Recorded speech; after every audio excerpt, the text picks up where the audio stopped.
I have invested more than $50,000 here in Canada.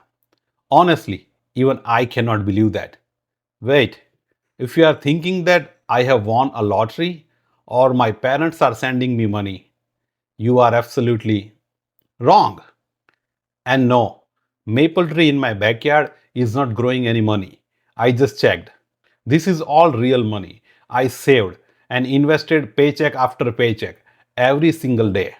And that is why I am very excited to share my investing journey with you. The most people think that investing is very scary, complicated, and only for wealthy people. But the truth is that if I can build 50,000 portfolio within 1.5 year, then so can you. Hi there. If you are new to this channel, my name is Mayur and I talk about money and mindset. I am just a regular guy who moved to Canada not so long ago. In this video, I'm gonna share how did I start my investing journey and I'm gonna reveal my 50,000 plus invested portfolio that I generated within 1.5 years. This sounds crazy, right? Stay tuned. Well, before I blow up your mind with some real numbers, I want to clarify that I'm not a financial advisor or this is not any personal advice. I just want to show you that what you can achieve if you remain consistent. Please do your own research, consider your risk tolerance, or talk to any financial advisor before you make any financial decision. Another things to clear. This video is not about showing how wealthy I am or flashing big numbers. I am not here to brag.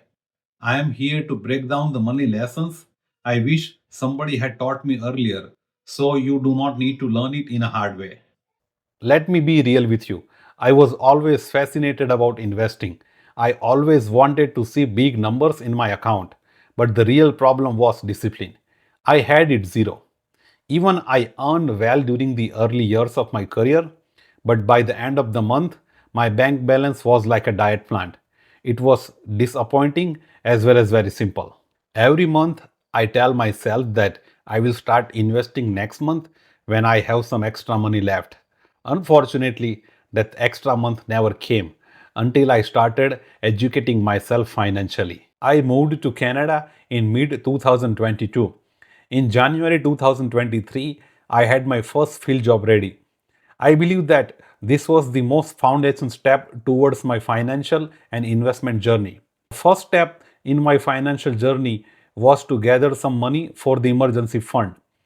I saved almost 28,000 so that it can last for a year if something happens. Now, this money has been parked in EQ high interest saving account that gives me around 3% interest rate.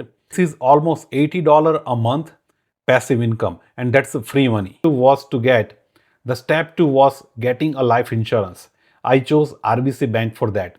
It is simply a 27-year term insurance because if life thinks to play a prank with me, I wanted my family to be secured. Now I was all set to start investing, but the real problem was I did not know how much to invest. I wanted every single penny other than my emergency fund work for me, even if I am sleeping. This is when the concept of budgeting came into my mind, the very famous rule of 50-30-20. I started allocating 50% of my income to my needs, for example, my groceries, rents, and any other essential. 30% to my wants, for my hobbies and for vacation, and the 20% rigorously for investment. For this, I started tracking every single transaction in my bank account, and honestly, this changed my life. It was like putting glasses on my money. Suddenly, I could see where it is going. My investment strategy from the beginning was very clear. I wanted to invest 25% of money in India and the rest in Canada. The reason was that India is one of the fastest growing economic country and I did not want to miss that chance. So let's talk about my India's investment strategy. Out of the 25% money that I sent from Canada to India, I use 40% of that money in a large cap fund, 30% in a mid cap fund, and 50% to a small cap fund. Recently, I have added more diversification and adjusted my risk tolerance. So, additionally, I put 5% in a gold ETF and 10% in a debt fund. As you can see on the screen, I invest in HDFC BSE Sensex fund. I have invested more than 285,000 and that investment has been grown almost about 6%. I am keeping an eye on that and I know this is because of the tariff that we have seen recently. I use 30% in Kotak large and mid cap fund. It is so far 156,000 and this fund has been appreciated by more than 9%. This is satisfactory. I use Axis small cap fund for my small cap investment. I have invested almost 80,000 Indian rupee and this fund has been appreciated by 7.9%. From the 1st of September, I have started investing in gold ETF too. Rather than buying a physical gold, I prefer to buy a gold ETF. That's why I have invested in HDFC Gold ETF. I have invested almost 5,000 and that money has been appreciated almost by 8%. I have started putting 10% of my money into HDFC Corporate Bond Fund. This generally stabilizes my investment during the volatility. I know the current investment and the return is not appreciated, but on the long term, it will settle. My investment in Canada is little bit tricky. I use three different accounts to invest in Canada. RRSP and FHSA, I use that to reduce my taxable income and I use TFSA to grow my money tax free. I use Wealth Simple to do this. Wealth Simple is one of the most popular brokerage companies across Canada. I especially like its fractional buying and automate features. If you want to open a Wealth Simple account, the link is in the description box. When you open an account with that link, you will get a referral bonus. I invest $8,000 a year in my FHSA account. This reduces my taxable income by $8,000. That means I won't get taxed on this amount. I use 50-50% strategy. My 50% of this 8,000 goes into the VFV ETF and the rest in XIC ETF. As you can see on the screen, I have invested more than $9,000 and this amount is already up by almost 8%. Recently, I have started investing in XIC. I have invested around $1,000 and this amount has already been increased by almost 4% in just 1 month.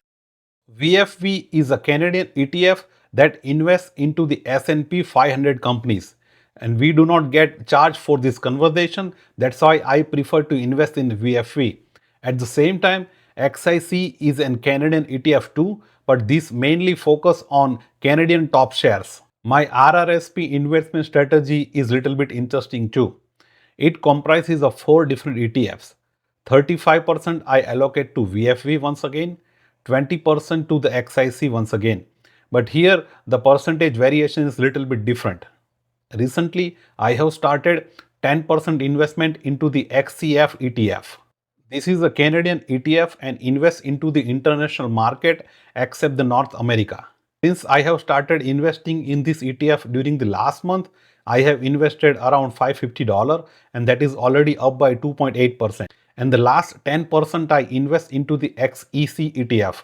This is a Canadian ETF and invest into the emerging sectors across the world. Although I have just invested around $570 in this month, this ETF is already up by more than 5%. Now let's talk about the TFSA portfolio where I grow my money tax free.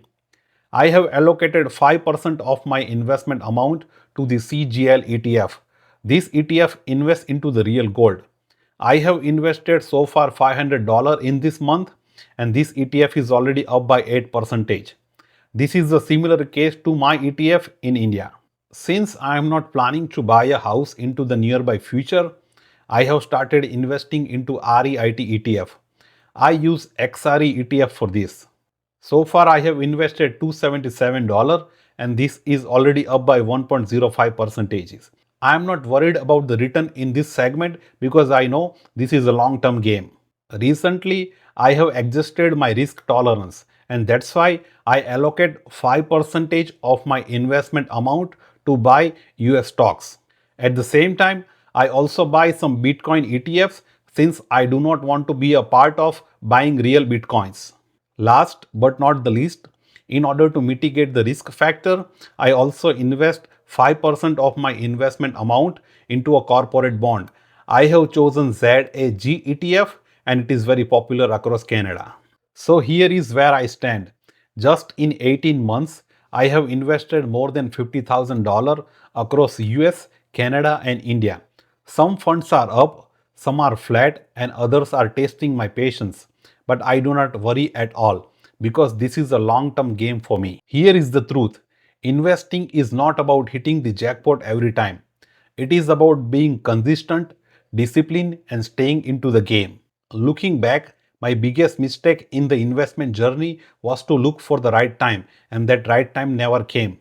What changed my life is to start investing, budgeting, automating, and learning all the way.